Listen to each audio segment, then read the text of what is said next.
Video ini merupakan segmen keempat dari modul 2 pengantar konduksi. Saya Imadi Astina, lewat segmen video ini menyampaikan materi mata kuliah perpindahan panas dasar.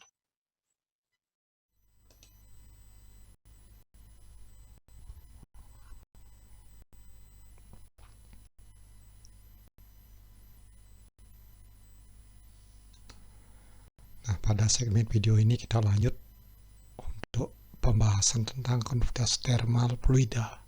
Fluida dapat berupa fase cair dan gas. Nah, sudah tentu jarak intermolekul atau antar molekul dari fluida lebih besar daripada padatan. Dan sudah tentu gas itu jarak antar molekulnya lebih besar pada cairan. Nah, pada fluida ini pergerakan molekulnya akan lebih random. Nah, jadi perpindahan energi menjadi lebih tidak efektif atau kurang efektif.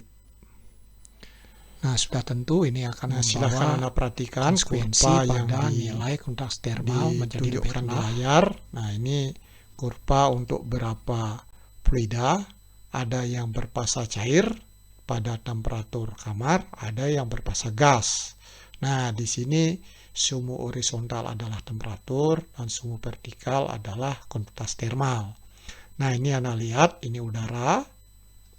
Jadi dengan kenaikan temperatur, nilai konduktasi termalnya meningkat. Demikian juga karbon dioksida. Nah, ini adalah air. Nah, di sini adalah helium dan yang lebih tinggi lagi nilainya adalah hidrogen. Nah, ini untuk kasus pada tekanan normal. Nah, kalau kita balik ke teori kinetik gas, bahwa nilai konduktasi termal itu sebanding dengan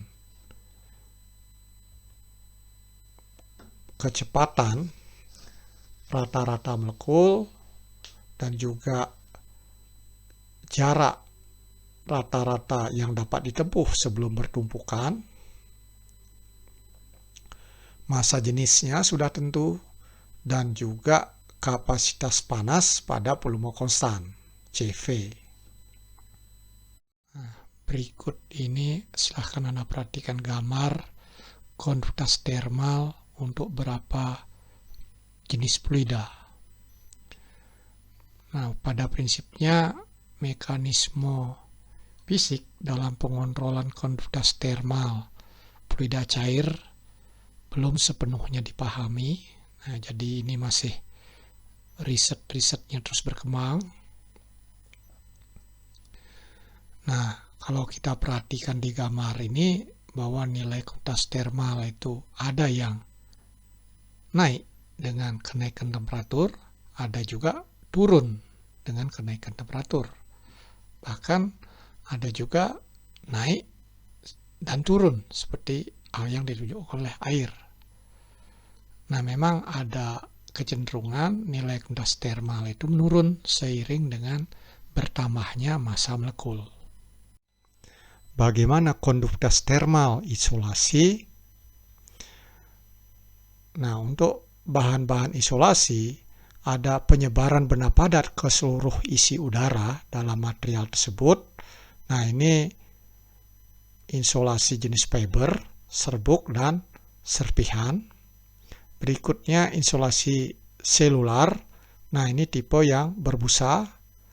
Nah, terdapat beberapa mode perpindahan panas yang terlibat dalam bahan isolasi tersebut, konduksi, konveksi, dan sudah tentu radiasi. Konduktasi termal efektif, nah ini bergantung pada konduktasi termal dan sifat radiasi dari benda padat, fraksi volume udara, struktur atau morfologi, pori tertutup terhadap pori terbuka, volume pori, ukuran pori, dan lain-lainnya. Berikutnya, densitas curah atau Bulk density. Nah, ini rasio antara massa padatan terhadap volume total. Nah, ini sangat bergantung pada bagaimana benda padat itu terkoneksi, diinterkoneksikan pada insulasi tersebut. Nah, silahkan Anda perhatikan. Nah, ini gambar ini mengilustrasikan di sini adalah uap air dengan temperatur 121. Di sini adalah produk ini, temperatur yang dihasilkan. Nah, di sini ada lapisan berbagai material. Di sini ada film udara, ada film kondensat, ada kerak, ada permukaan pemanas logam, ada kerak lagi, ada juga film produk. Nah, ini produk. Artinya di sini di steam. Nah, ini memang kalau kita perhati di ilustrasi ini, ininya rendah, datar di sini. Datar. Nah, ini curam.